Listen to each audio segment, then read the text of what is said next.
I know you heard me on the radio. Flexing, she loved the sound of my voice, it's the best thing. Daydreaming of the jazz all day. Pick up the phone late night with Larry K. I know you heard me on the radio. Flexing, she loved the sound of my voice, it's the best thing. Daydreaming of the jazz all day. Pick up the phone late night with Larry K.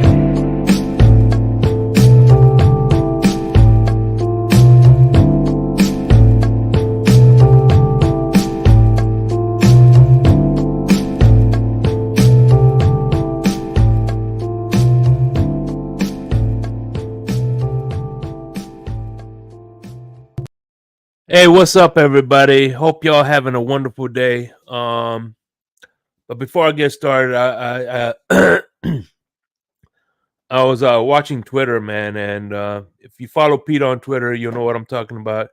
He's recently had a loved one pass away. I'm not going to get too deep into it, but I just want I seen how a lot of people went after Pete, called Pete names and this and that, because of his Tua takes or whatever. But when the rubber meet the road, when he broke the news, it's amazing to see how many people reached out to him and wished him condolences. And this is what I love to see, that it's bigger than football. And you know what I'm saying?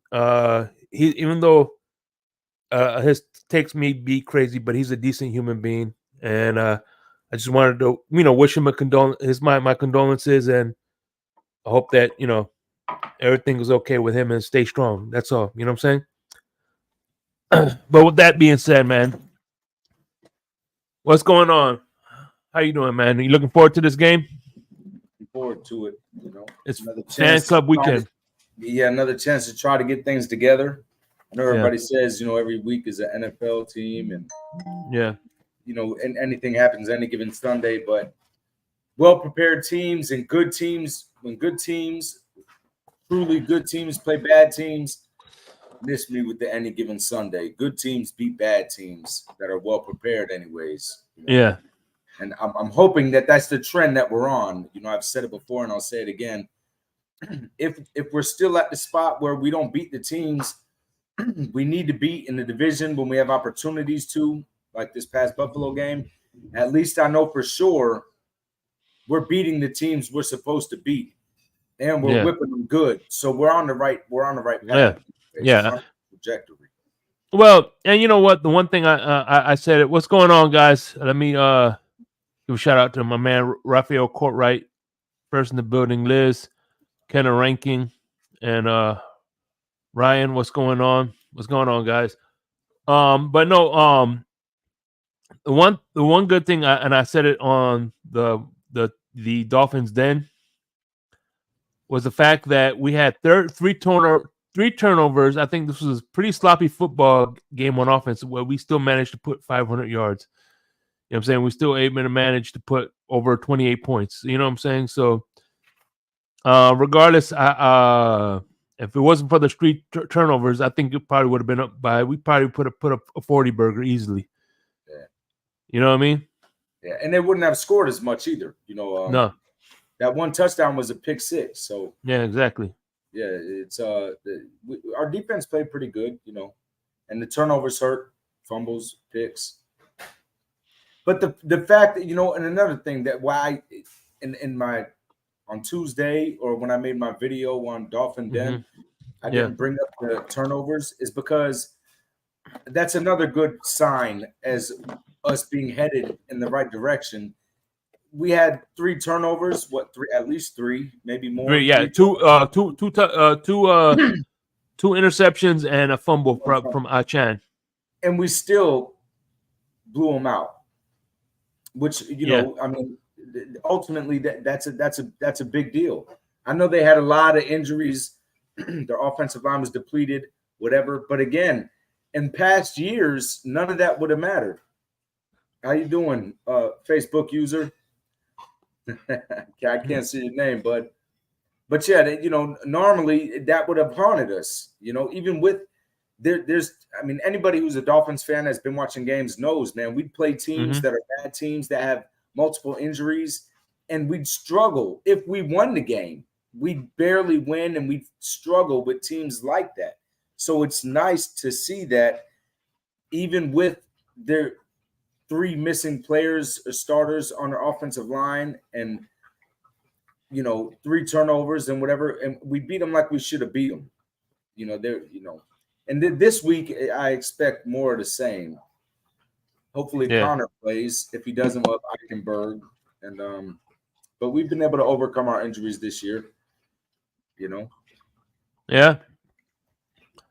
At the end of the day, I don't think I know they probably would have. Shakes, I'm sorry. Ryan, what's up? That's my brother in the chat. Ryan, good. Thanks for tuning in. Okay. That's your homie. Yeah, that is. My guy, Ryan. I'm trying to figure something out real quick. But yeah, man.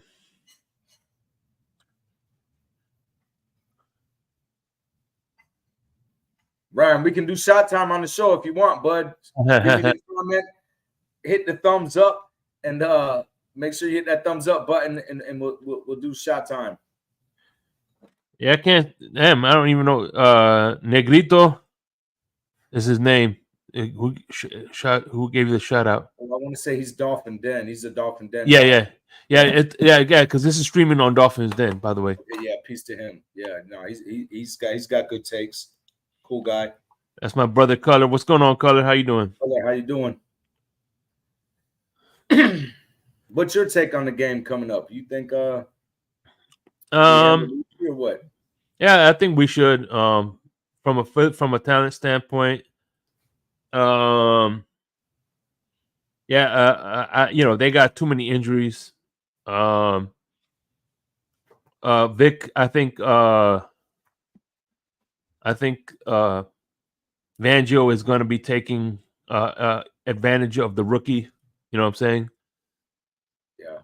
That's what seasoned defensive coaches do. They make rookies make rookie mistakes. Absolutely. Throw the kid in the sink at them. And they're not loaded with talent on the offensive side of the ball. I mean, I've looked up, I checked in because I had a little bit of a debate with a guy in Dolphins Den. Shout out Tory Day, Forrest, Dolphin owners, everybody else in the Dolphins Den. I can't remember the guy's name, but he had a good take, and he was saying that. I mean, his take was we win 24-21. And me and Ryan, as a matter of fact, laughed at him in the comment section. I'm like, yo, dude, my guy's tripping. What do you mean 24-21? Maybe we're getting a little cocky. I don't know. But me personally, and he was saying, man, you guys are underestimating Carolina's secondary. They have a good secondary. It's way better than Buffalo's. And I don't think Buffalo's secondary is that great. And Tre'Davious White went out fairly early in the game. My reply was, is their front seven better than Buffalo's? Because that's what ultimately, hurt us against Buffalo was the pressure on Tua.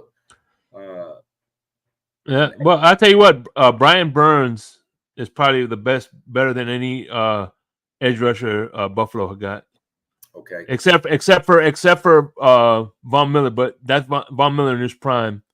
There's no comparison. But other than that, you know what I mean? Von Miller's. That's about it.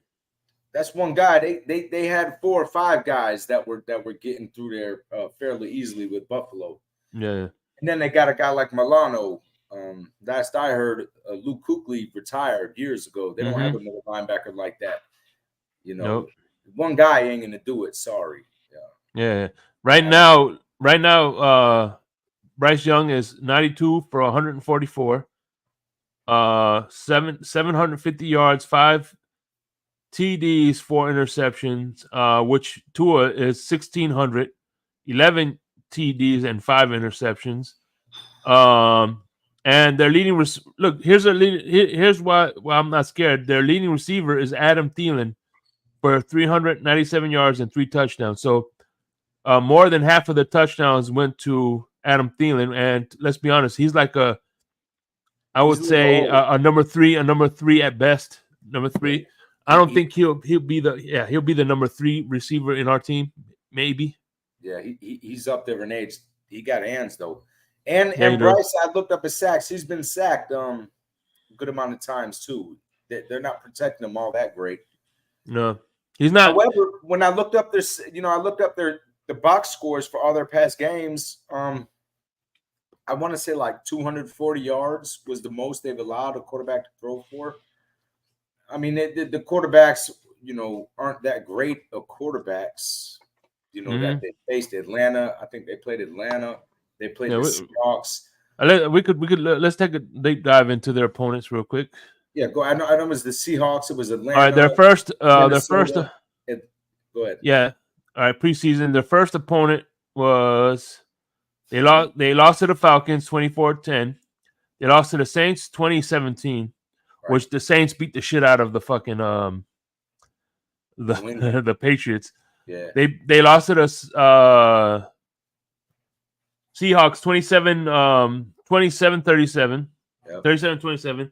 They lost to the Vikings 21-13, and they lost to the Lions 42-24. They got smoked by the Lions.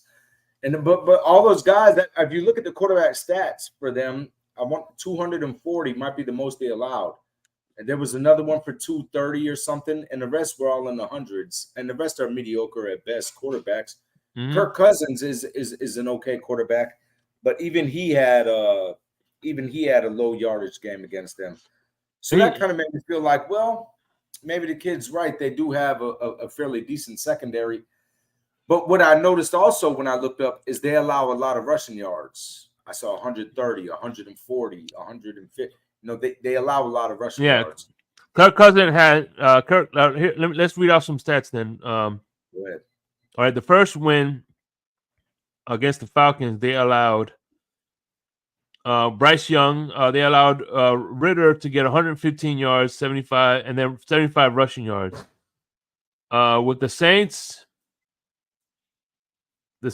got put 228 yards, 1 touchdown with 75. With Taysom Hill was the leading rusher. The Seahawks, let's see what the Seahawks put on them. Geno Smith got 296 yards. That was the best one again. Yeah. No, actually, maybe the Lions. Hold on, Lions. What did It wasn't that great. The Lions, believe it or not. 236 yards and 3 touchdowns. And Montgomery only got 109 yards. So, but let me see. Let me look at the full box score with the Lions. Yeah, they allowed. Oh damn it! Detroit only got 159 rushing yards, but they got like 200. Good, 159, and that's nice. What's up, Raphael Courtright? What's going on? Yeah, I think it'll be. I don't think we'll struggle with them at all. And it's a home game. If it wasn't a home game, I don't think we'd struggle with them. I just look at it as a game to practice getting it together for Philadelphia. Mm-hmm. These past 2 games is what that really is supposed to be. I know you got to take everything serious in the game plan, whatever, but still. If you want to try stuff out, now is the stuff to try it out. Don't try it out against. What's up? What's up, Canes 89? Canes, how you doing, man? The Canes, my own. I'll tell you what, Canes. I'll tell you, man. When we didn't kneel the ball this past weekend. Yeah, but look, you know me. I'm a nobody hates. Briefly, Shakes. Briefly. It had me worried. It's like, man, is there a coaching bug? Because Shakes, you know how I feel about some of the decisions we make with the Dolphins, the questionable coaching, and this guy. I mean, Mario, and the OC. Everybody wants to say, well, why wouldn't you kneel the ball, man? What are you doing? Why wouldn't you kneel the ball? If the game is over, kneel the ball. Yeah, but look. Me, I hate the Canes more than anybody. But at the end of the day, I think y'all got screwed because that guy was down. He was down. He was, Shakes. But it shouldn't have never came to that, Shakes. Kneel the ball. What are you doing? Mm-hmm. These guys outthink themselves. They got to stop outthinking. I don't even know what would possess them to go. I don't know. I know when they got robbed. All I know is they got robbed. You got to try to run the score up. You got to try. I know in college, like, the beat down matters. Like, that's how you get, higher up in rankings. It's different over there, but sometimes you got to take your tail needle. And what's funny is, and what's crazy. Look, this is one of the things that I try to pound into Gator fans' heads.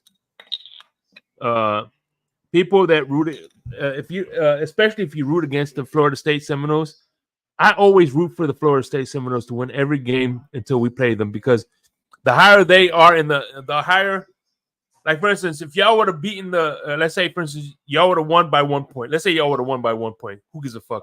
But if you beat FSU, that's gonna slingshot you to where the fuck you need to be. Sure. Yeah, absolutely. So I mean, there was no need to do that, because you were gonna play, and you're playing a good team this weekend that will shoot you up, and if you beat FSU, that was really gonna prepare you up in the rankings. Georgia Tech is trash. I mean, let's be serious. TVD had a lot of turnovers. Whatever, it is what it is. That's college. That's not why we're here. But it was just a good, head scratching moments, and it's like, man, what with these Miami coaches and the knucklehead calls they do? That's just, I don't know. And Georgia, see, that was terrible. I think another thing that's giving Mario Cristobal unneeded pressure is because freaking Oregon is doing fantastic as soon as he left. Yeah. He's doing their program is doing well. Yeah, they are. What are you gonna do? They got us underdogs against North Carolina this week, which whatever. I mean, anybody who's they always do it by ranking. You know what I mean? So yeah. So, we'll see. But other than that, man, hey, listen, I was at the Hard Rock Stadium today. I mean, let me see. I have to got some pictures. By the way, hold on. Yo, what's up, man? This your boy Shake Money, and I'm gonna give you a live reaction of Chef. I'm gonna have one of Chef Drew's famous cupcakes. I'm gonna give you the live reaction, like I always do. Give you the real deal reaction. Man, you're good at them motherfucker.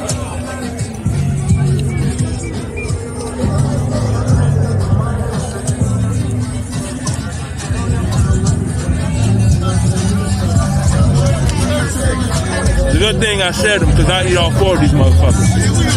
But goddamn, shout out to Chef Drew, man. Appreciate you. Yo, I know they were good. That means they were moist. They weren't dry, because you were able to talk while you were chewing. You weren't, having to swallow and choking. So I know you did a good job. Shout out Chef Drew. Oh yeah, Chef Drew, man. I tell you what, he's in the Miami area, and of course, he has a catering business. Hit him up. He does Chinese food. He does. Who the fuck is calling me? I bet you it's anyway. It's the people who check on me every day, potential spam. But anyway, they do Chinese food. The desserts are off the hook. Call them 786-804-8096. Mention Shake Money and you get 10% off your first purchase. Nice. So hit up Chef Drew. No, that was good, man. Here are, look, these are the. I gave one to Batman, I gave one to Lewis, and I gave one to Crypto. See, I'm a nice guy, you know what I'm saying? I shared, I should have kept them for myself and said fuck them. That's Batman right there. Look right here. We gotta, everybody's gotta take one of these. Yeah. Dan Marino. Got the Batman chain. Look, I met with Coach McDaniel. Yeah, I see that. I saw the that. fake. I was like, damn, it looks like Coach. That's the crew right there. Lewis, Ali. That's Cam 954. He has an awesome food tailgate. I don't know how much he charges, but I tell you what, it's worth every penny. So that's Solo D right there. And that's just some of the people I met. Oh, and Biggie. That's a tall ass dude. No wonder they call his ass Biggie. Yeah. But man. And this is the view I kind of had. Great. And what was cool is, yeah. What was cool is I saw Chan run right towards me. Yeah. And you know what sucked? There was a video. All right, it was like they were on the goal line. Right, I swear, I'll send it to you. I'll send it to your phone personally so you can see it. Okay. So, the play, I got my phone loaded up. Right, as soon as Tua hiked the ball, I pressed record. And the second I pressed record, he threw that pick six. I'm like, okay, I'm not doing that shit again. You follow him all the way down the field when he, jeez. No, that happened to me. When I was at I'm doing the watch party with Dolph Freaky at Fort Myers, and after every touchdown, they sing the fight song. All right. So we're in the goal line. This is against New England, and I'm like, all right, we're about to score. I got the camera ready so I could record everybody singing the fight song, and they freaking scored it, and he threw an interception. Like, son of a bitch, man. This is a mother. See, Italians, we're real superstitious people. I'm superstitious too. Trust me, Cubans are the same way. Man, you never count your eggs in the bag, whatever the hell the saying is. Yeah. Count your chickens before they hatch. Or don't put all your eggs in one basket. Yeah, it's like, geez, man. Yeah, celebrating. That's why I don't like talking too much trash as the games are going, because I feel like wait till it's over. If you're going to be one of them boastful people, wait till the game's over to do all your talking, because there's nothing more embarrassing than, talking big and then you end up getting whooped. And it's like, geez. Yeah. But yeah, I'm looking forward to it, man. I wish I could make it down there this weekend. I got to be up. Yeah. I got to be in a Panhandle. But I'm going to be there for the New England game. Actually, I was like that too. Today, this was this is the first game I went to that we freaking won. Right, I used to go to the Jets game every year, no matter what. If I don't make any other games, we go to the Jets game every year. And of course Minnesota, because you're your cousin, right? Oh, because my cousin, absolutely. That's a rarity. But bro, we would lose every time to the Jets. And it was like, man, I almost stopped going. I almost said, man, you know what? I feel like showing up is what's making us lose. Maybe I'm the bad luck charm. You know what I mean? When you lose to Geno Smith and the Jets, if you win, you're in. And you lose to Geno Smith, the Geno Smith Jets. I don't care if Rex Ryan was there or not, because this is the year that he did horrible, Rex Ryan coaching. They were on the downside of the hill. Bart Scott wasn't there. This isn't that great. Darrell Reeves. This isn't all that. This is just the Jets with Geno Smith. We win, we're in. And we lost. And, that was the last one I went to. After that, I paid. We had the field tickets, the touchdown club. That's when I have the pictures with the referees and Troy Drayton. I got to meet Troy Lusaka Polite. Met all them guys. Giovanni, my son, he got to go all around. Yeah. On the field. He went under the chain. The security let him go. It was a wonderful time. But we lost. And then what pissed me off is when I bought the tickets, I didn't know I was buying the tickets in the end zone where the Jets were warming up. So, we got a picture with Quentin Coples and Antonio Cromartie was still playing with them at the time. But I was like, damn, we didn't get to interact with the Dolphin players as far as on the team at all. And then when the game was over and we lost, the players just ran into the tunnel. Like, none of them made a lap to come, like you would think. And I know that they're the players, they lose and they don't want to lose. But ultimately, you make all this money. Guess who pays you all that money? Guess how you make that? Because of us. That's why. So you would think that they'd make some kind of round and try to set the bar or sign a few autographs, anything. Listen, no player on the Miami Dolphins had any class when they took that loss. They ran and they tucked their tail and ran right into that tunnel. And man, that left a bad taste in my mouth. Phil was the coach. I never liked Joe Filareno. He looked too much like Rick Scott, and that guy's a total scumbag. He also looked like Larry Coker. Yeah, maybe he looks like a chomo, to be honest. I never liked him. Never liked him.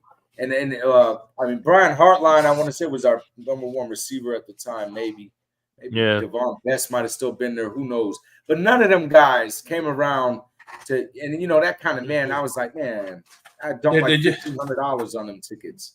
You seen that? The hat? You seen Zach? My man Zach Thomas signed that hat for me. I know. I saw you got the picture with him and everything. See, but that's back. Those players have class. It's a different. Yeah. I don't know, man. You just you see what's his name? Who I can't think of his name. The Texans. He played for the Texans his whole career. Mm-hmm. He ended his career in Arizona. Yeah. T.J. Watt. What's going on, Crypto? Hey, what's going on, y'all? I tell you what. And not to try to get political and all that, but Rick Scott, I didn't like Rick Scott either. But what pissed me off is he freaking ran against Charlie Chris, and oh my God, he's an even bigger fucking scumbag. Charlie Chris is a loser. What are you gonna do? When DeSantis showed up, we had a rough going in Florida with the governors. We won't get political, but DeSantis is the best thing that ever happened to Florida as far as governors are concerned. I kind of agree with that. Man, that man kept us afloat when everybody else was locked down and people made a big panic or nothing. We won't get into that. So what's going on, Crypto? Crypto, how you doing? I'm doing okay. Yeah, I showed him the picture. Well, I hate to be the bearer of bad news for you guys in Florida. Speaking of DeSantis, he's dead on arrival, just like Marco Rubio was when Trump squashed him in his own state. Yeah, it's what it is. Yeah. I know I'd rather have him here as a governor, anyways. Me too. Whatever. No, but what is it? Look, remember this, Crypto? Mm-hmm. Yeah. Dan Marino. The statue. Yeah, man. How was that? How was that Chef Drew cupcake? Statue. Yeah, it was pretty good. That was my first time having it. Yep. If you're gonna go with the first time, the chocolate flavor was the best one to go with. First one out of the gate, the chocolate one was the best. Well, at least that was the only one I had. Nice, it was good. Nice stuff. Mm-hmm. The chocolate one was good. Yeah. He said Miss Finn's wasn't able to pick it up, so we got fortunate. Yeah. Courtesy of Miss Finn's. No, actually, he was gonna give me one. He was gonna give me one. He was trying to. We were gonna go to. He was gonna take me to Dolph-Freaky's tent to get one to give one to me, and then Miss Finn's text her said she wasn't coming. So he's like, "Oh, he's not coming, so he must take these." I'm like, "Oh yeah, you ain't gotta tell me twice." What's your take on the game coming up? We just can't let this be no trap game. Hold on 1 second. You worried? You think it'll be a trap game for us? You don't think we'll go out there and handle our business? I don't think it would be a trap game, but if the team start adopting the fans' mantra, then it could become a trap game. If they start letting that seep into their psyche and start looking ahead to opponents instead of the one in front of you, then it can become one.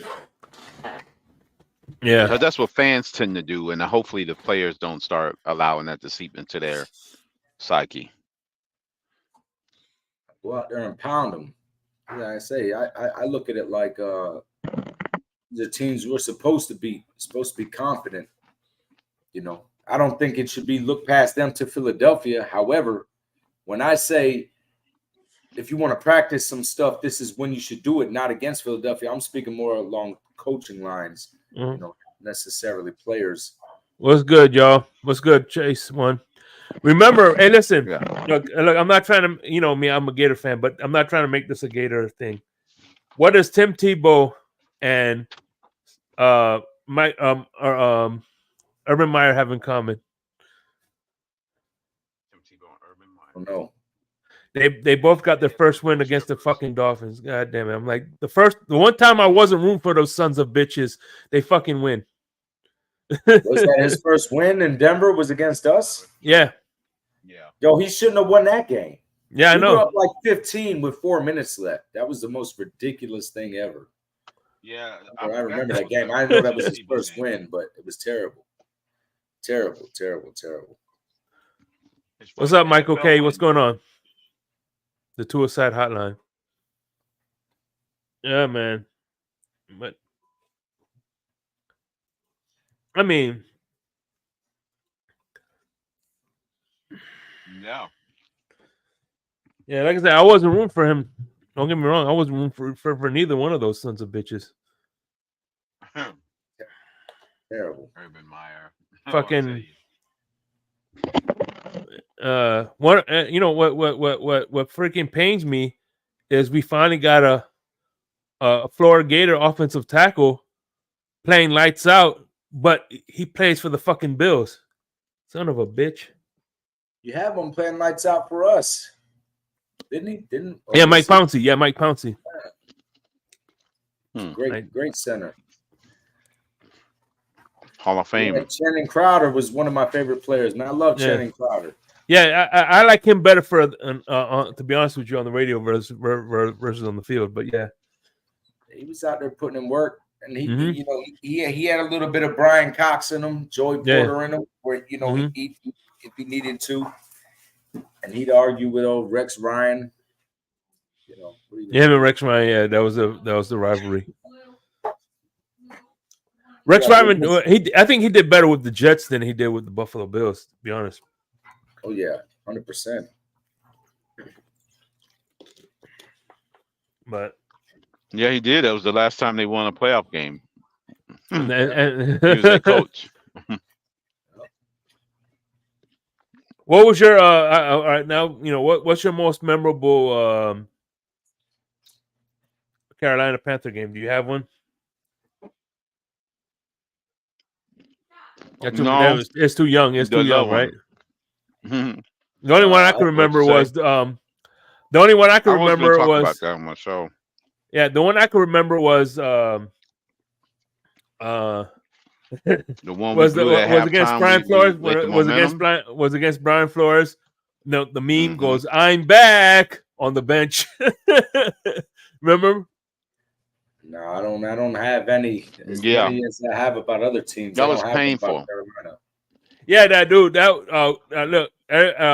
Cam Newton. That was Cam Newton. Had like 2 really good games, and the media was like, "Oh wow, I wonder what Cam Newton's gonna do against Brian Flores' defense and this and that." And freaking, I mean, they shut his ass out bad. And he had his worst rating in his whole career. Yeah. As a matter of fact, he got they had the backup quarterback put in. Mm-hmm. That's how bad he got beat his ass kicked. The backup quarterback. Of course, Van Gieko made a big play that game. Most games he do.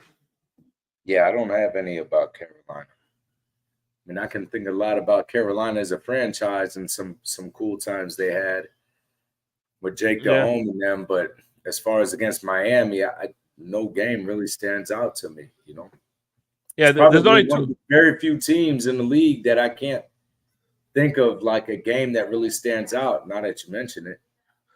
Dolphinaire, what's going on, brother? I think their 2 greatest players of all time is Luke Kuechly and that little wide receiver Steve Smith. Yeah, absolutely. Steve Smith was incredible.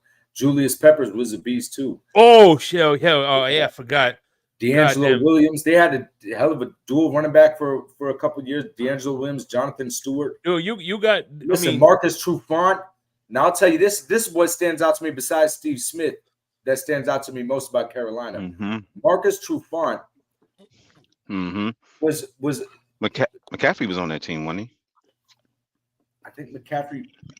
Yeah, he was just recently. McCaffrey was. Marcus Trufant was the only, or maybe it was his brother. I don't know, but they were playing. Who was it? Who had the receiver? Nobody could stop this receiver.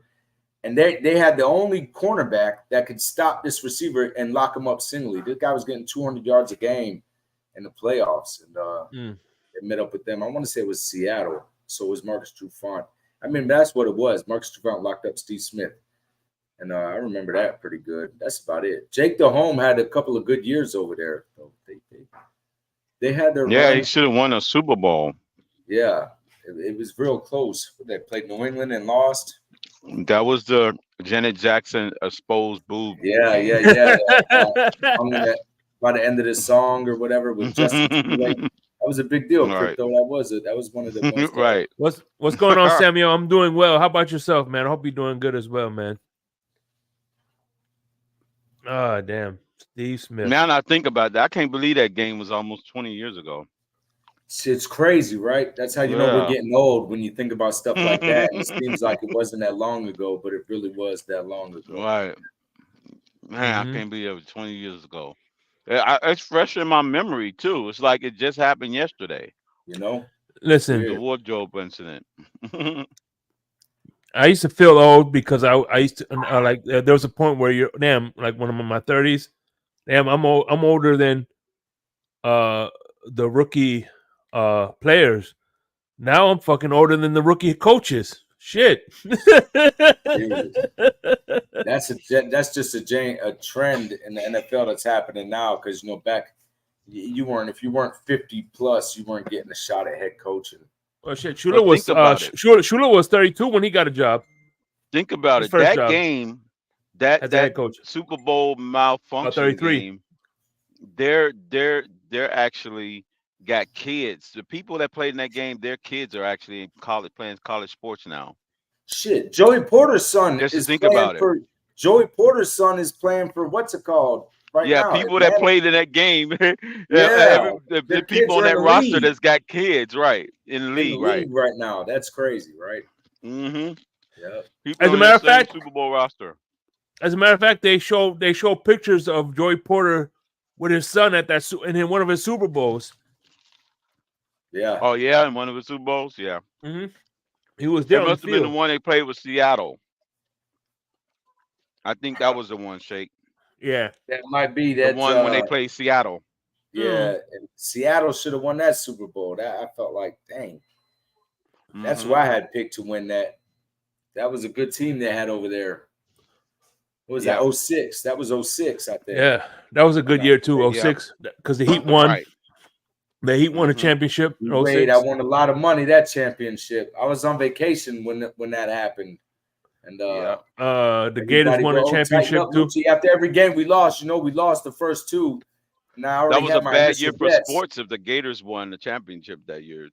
Must have been a bad year for sports. Yeah, the Gators won in football and basketball. Yeah. That's when they had Joakim Noah. They had Joakim Noah, and the rest of them guys, like Corey, whoever, and they had a squad over there. JJ Redick. Oh no, he's Duke. He's Duke. I'm sure. Yeah, Chase. We are getting old. JJ Redick is Duke, but he was in the same year they played Duke or whatever happened. Yeah, Corey something, but I know Joakim Noah was there. I can't think of who. I remember his dad was a tennis coach. Yeah. That was a tennis player, whatever, famous tennis player. Man, it's a good year for the Heat, bad year for the Dolphins. Yeah, every year since Shula left has been a bad year for the fucking Dolphins. I'm telling you, man, it's it's nice to. There used to be times when Shula was there when I was a kid. We'd play teams like these games coming up where it's not. There's no such thing as a trap, and you're going to beat this team. If you go out there, if you plan well and you go out there and execute, you're going to win. Period. It's And let me tell you, you're superstitious, right? I'm superstitious too. Yeah, I'm not gonna front. I'm superstitious. I got lucky draws and everything. But anyway, degrees, I do have my. Do you think that these last 20 years, tactics, these last 20 years of what happened with the Dolphins is karma for what the organization did to Shula, how they forced him out? I don't know. He was retired. To be honest, right now, I never heard about this forcing him out. I've heard about they built the stadium on an Indian burial ground. I've heard a bunch of different stuff. Yeah, that's the story. And that's bullshit because the Marlins won 2 World Series there. So I guess those Indians like baseball more than they like football. I don't know. Forcing Shula out, he was riding in on a golf cart to the games. Towards the end of his, he was to that point. Yeah, he wasn't. Yeah, his health was failing. I'm talking about that was like maybe right by maybe a few years before he died. But I'm just saying though, Wayne No, it's Huizenga not was 2 years trying to. before he died. Hold on, this is back when he was coaching. Right. Yeah. Yeah, he was still walking and able once he was on the sideline. In the mid Yeah, '90s, he was fully functional. yeah, He was yeah, He functional had in the all his mid faculties. '90s. You know, the late '90s. He Yeah. was. He was. I'm not saying he was decrepit by any means. yeah. I like I said, I think he was I mean, forced come on, out because of at this Huizenga. point, been there 40 years. Listen, Huizenga and Jimmy Johnson putting pressure on the back end bro, I'll be behind honest. closed doors. Would have been. This is just me being honest. I love Don Shula and what he did for the organization. I love Dan Marino, what he did. To me, he's the best ever. But listen, you got the most winningest coach ever.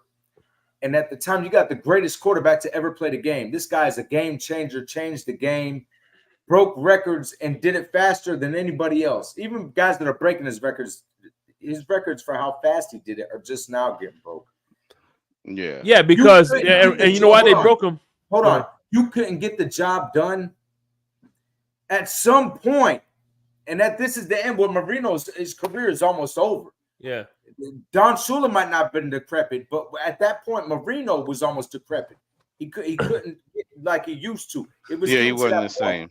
Like, come on, man, what are we doing? Well, he You've had 17 20 picks and years. 12 touchdowns in his last season. So Come on, man. So it's not. No one could ever make me feel like they pushed Don Shula out. Yo, you couldn't get it done with Marino. Yeah. In his whole career, but we're gonna keep you to rebuild with. And look what happened to us when we got rid of Marino. Come on, man. At that point, it's time to go a different direction, and it sucks. Look what it led to us. You know, we've been in purgatory ever since. True story. We get guys like Dave Wanstead that trade Ogunleye for Marty Booker. I'll never forget that guy for that. Or running Ricky that's Williams into the ridiculous. fucking ground. Come on, man. Do you know what I mean? It was like, I don't know, man. Marty Booker's days been behind him. He only had good days with the Bears. That's all he. You was see what ever I mean? doing.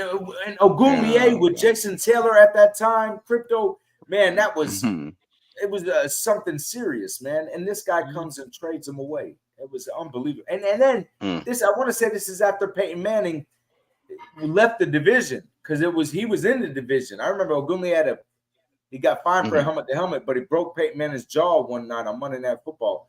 Peyton had like 4 interceptions. Oh, we had a hell of a pass rush at that time, and he got rid of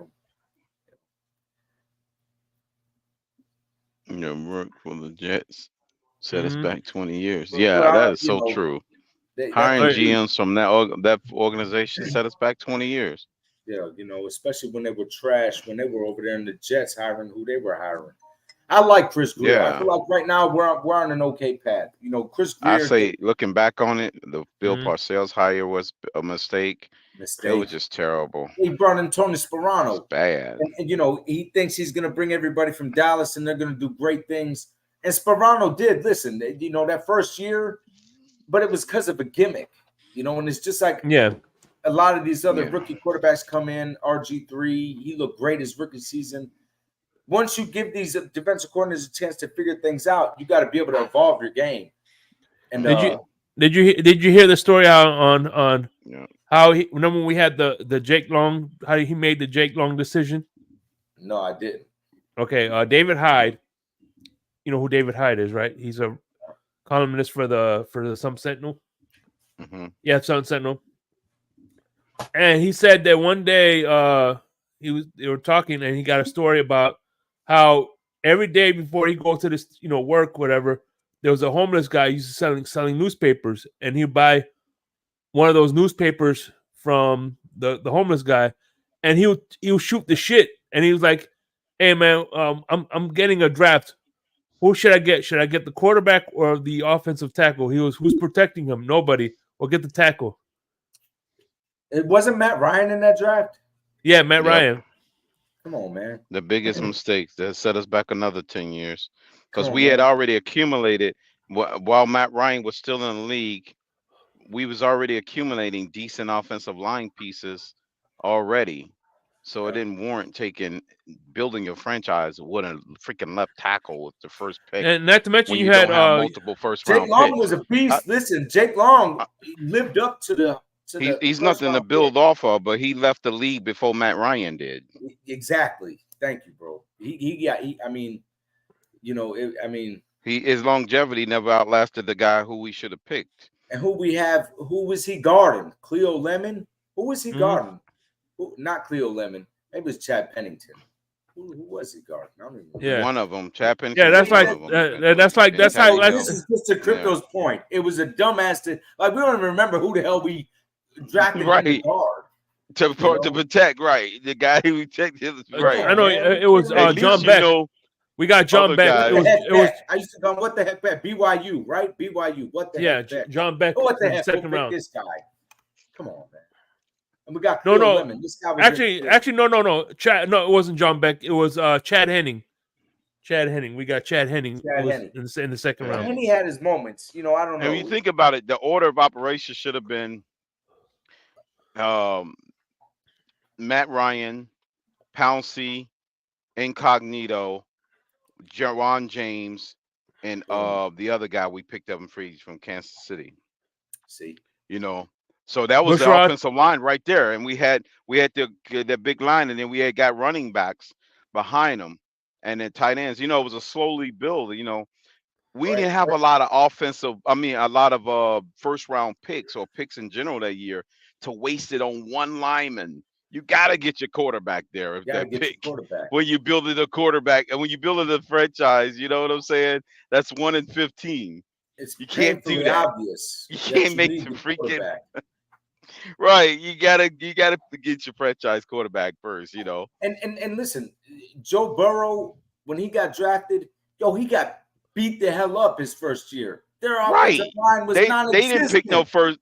Exactly. Trash. They didn't pick no offensive lineman with their first overall They pick. put him out there and let him get his ass tore up. You know what I mean? But Matt Ryan, Brandon Albert. Brandon Albert was the other one. Right. So there you go. Line. That was the fifth line. So yeah, that Jake Long was. Oh, I was so upset. Hey, check me out though. The difference between Burrow and Matt Ryan. As a Hurricanes fan, I watched Matt Ryan play in Boston College. This guy could move around. He wasn't no stand still and get hit kind of guy. This guy could make it happen. So we could have drafted him with the, shoddy offensive line, and he could have, fared for himself until we figured it out. I don't know what they're thinking, Get that scumbag off the couch, Jenna, please. Sorry. Yeah, Henny was bummed. The only Henny I like. The only Henny I like is the one that comes from France. The cognac that comes from France. That's the only Henny I like. I'll tell you this, man. That's the only one I like. It's got to have some apple juice in there. He had his one. Oh shit, that's blasphemy, Crypto. He had his one. His one shot of fame was against the Jets on Monday Night Football. I'll tell you, he had a game that night. And, that was a big deal. That was it. Yeah. Ted Ginn, who drops everything. He did have a big game against the bombs Jets in the end zone. It was like 6 lead changes in the fourth quarter. That was a great game, man. Great game. Yeah, it was. It was like that was his one. That was his big game. It was. That was his. He always played well against the division opponents, but everybody else he get destroyed. Terrible, man. Terrible. He was terrible, and I think we had not Ricky Williams. It was Ajay Ajayi we picked up after Pouncey that year, and we had Tannehill. What's his name? You had Clay. We had Charles Clay doing that portion. I mean, we Charles had the tight Clay end. We nice. had what you call it. No, but those are Tannehill days, though. Those are Tannehill days. Yeah, but I'm just saying. Brown. But if Ryan was our quarterback, that would have been who Mike Ryan. Oh, right. Oh, okay. Yeah. Hey, think about it. By the way, Pielliucci, we're gonna shut this down at 8:00. You have an extra 45 minutes afterwards to record something for me with me. Me? Yeah. Sure. Yeah. Because what I like to do, we're gonna do I do something on the Fins tailgate. It's called Insomnia. It's a pre-recorded video where we do. It's a pick-em video where we pick. You know what I'm saying? We'd like to have special guests from time to time. I'll make you my special guest, right? And so while we're doing this, because I need receipts now, because by the time we record this, the first game is going to take place. So crypto. So when I put do I put you for the Broncos over the Chiefs? No. Are you sure? You know what? I'm never picking the Broncos. That's not gonna be your upset special. No, not snowball's chance in hell. Not that one. Even though they might be division opponents, but the Broncos could make it close and make it interesting, but Chiefs will pull away. Who you got, Chiefs or Broncos? I think the Chiefs going to score 95 points tonight. Chiefs. Good teams beat bad teams. Simple as that, man. Mm-hmm. Well coached, good teams. Not just because you think Dallas is a good team, and look, they went and laid an egg against Arizona. So right. I'm not saying. So when I say that, I don't mean like every team that looks good. I mean like really good teams that are well coached. Good teams, man. New England Patriots. If you look at their run, and I always go back to this because I want to defend what I'm saying. Yeah, and I always admired New England for this. During their stretch, when they were, kicking ass from whenever Brady came in, 01, whatever, until just a few years ago. If you play football pools, or if you're a football fan, or if anybody asks you, and New England's playing a jabroni, there's no question. You never, if someone asks you who's your upset for the week, you never would look to New England. If someone said to you, pick me one upset, a gorilla lock this week for an upset, you would never pick a team that was playing New England because right. New England, not unless they played us or a division opponent, because they always struggle at one time. Minus the Dolphins, 100% minus the Dolphins, not division opponent, because we're not gonna. They beat the Bills like they were supposed to when they were bad. They beat the Jets like they're supposed to when they were bad. They beat the damn Jets when they had Rex Ryan and a great defense. We're not even gonna do that. The Dolphins is the only team they played in Tom Brady's whole existence that you could never really for sure say New England's going to win. Now, we went 4-12 one year, and they won the Super Bowl, and we beat them on Monday Night Football in our throwback orange jerseys. Throwback jerseys, yeah. With minus Jason Taylor Miami Dolphins, though. With the big, what you call it? Jason Taylor. Remember that. Minus the Miami Dolphins, no other jabron would you pick to beat. And that's what I mean by say good team. And that's just a small, the greatest example I could give. That's what I want us to be, though, is, man, when we play teams like this week, it shouldn't even feel like it's a trap game. It should just be like, this is work. Come on, man. These guys, they're not our competition, Right. Yeah. You know what? I want to get to the point where not sounding like, arrogant or whatever, but that's where we should be. I mean, if we hung up 70 on somebody, regardless of how bad Denver is, or regardless of whatever else, it just shows we should have the talent that we should not lose to a struggling team that's 0-5. There's no way we should lose that game. No way. And even barring injury, I ain't saying it. If we were to drop this game, that officially resets our whole season. To the point where it's the same old Dolphins. It's a total reset. Old Dolphins. And that would be the mantra. That would have to be the mantra going into the following week. We're the same old Dolphins. Unbelievable. It would basically render that Eagles game meaningless. Come on, man. And listen, even if we beat the Eagles, it still feel like it's like, okay, who cares? Who cares? I guess it's like, come on, you can't lose. You can't drop to the. When I watched Buffalo lose to the Jaguars the week after they smoked us, I felt like a total jamook. I'm like, man, what the is that? A struggling Jaguars team. The Jags ain't nobody to be bragging about. You know what I mean? Plus, they were on a 20-game losing streak. Come on, man. That's the wrong year, bro. This ain't that Jags. Hold up. This ain't that Jags.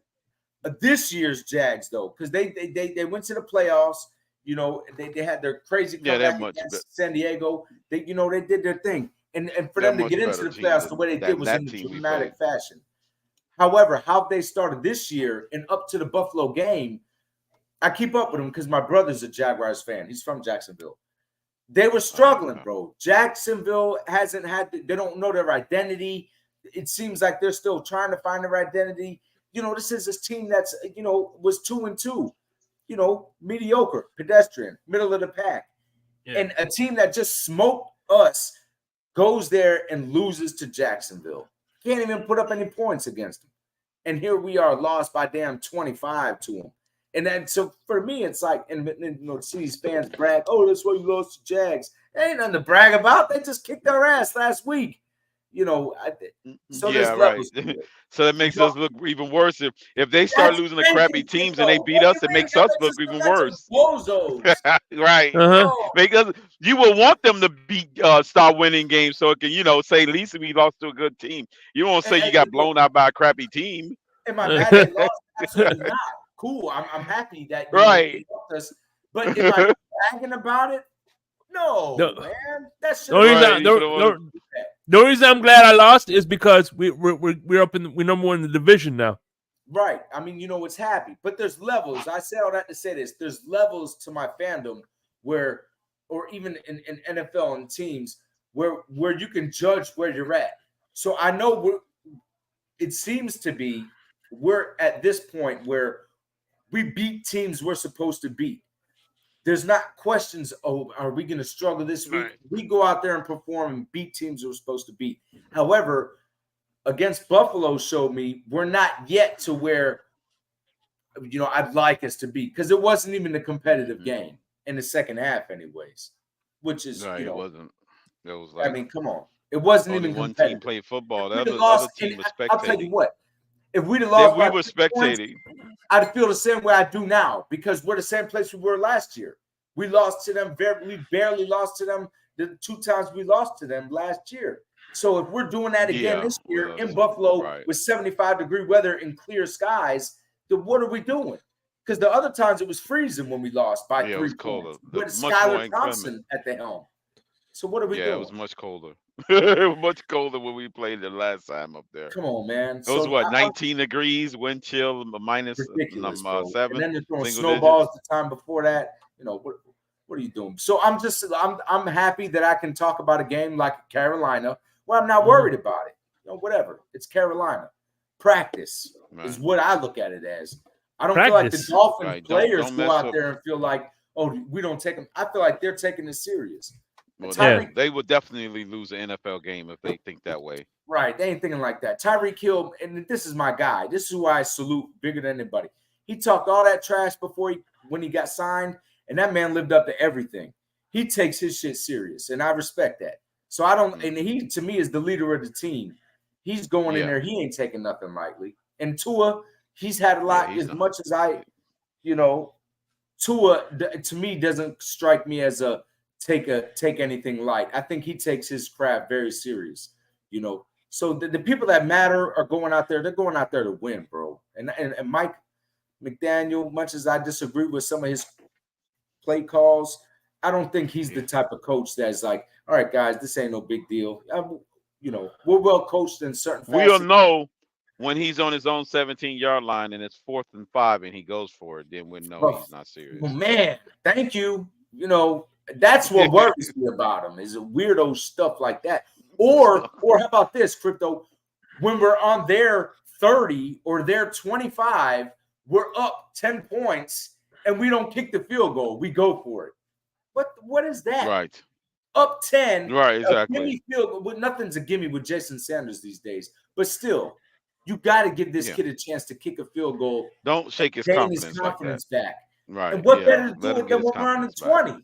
When you let him kick some that, good long ones, when you know you need him to do it late in the season to get the reps in. But let him get a shot at some long field goals, so he can build back his confidence up. The short ones, you give it to him, Crypto, because you got to let this kid get his confidence back. When you take that from him, you're just worsening his disbelief in himself. It's got to be disheartening for that kid. When you're going for 2, when you're only down, you're going to be down 10 when you kick this extra point. Instead, if you miss it, you're down 11 and you put yourself in more of a conundrum, and you got this kid on the sideline thinking, this fucking guy don't even want me to kick an extra point. You know what I'm saying? You're just taking all the wind out of his sails. That's bozo stuff. That's what worries me with McDaniel. Yeah, he does that. becoming like Brandon Staley with these decisions. Brandon Staley. And remember, everybody liked him. Everybody loved him at first. Kelly. But anyway, let's get some final thoughts. We'll wrap this up. Crypto, what's your score prediction? For the not tonight's game, you talking about our game? Yeah. All right, I got our game is I'm looking at I'm gonna go 30-14. 30-14, Panthers. That would be, I would pick that if it was my surprise upset special, but no, I'm not Okay. doing like I did with the Jets last year. I was accurate on that Jet one, but no, I'm gonna say us. All right, Pielliucci, what's going on? What you got? I got 38-10. 38-10.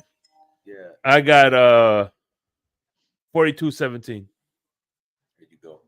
Crypto. Okay. My man Raphael Courtright Okay. has got 35-17.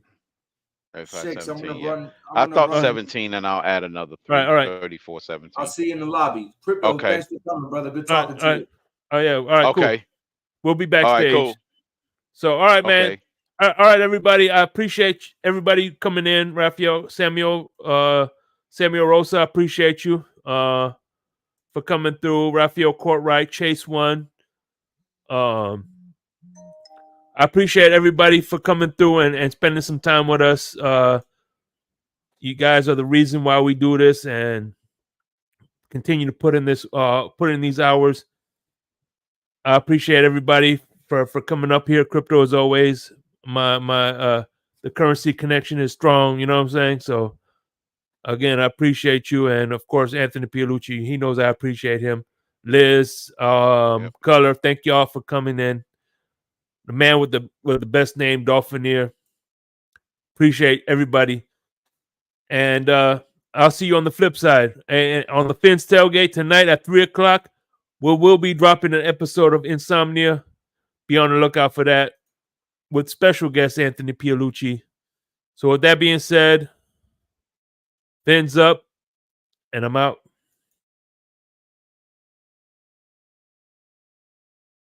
I know you heard me on the radio flexing. She loved the sound of my voice, it's the best.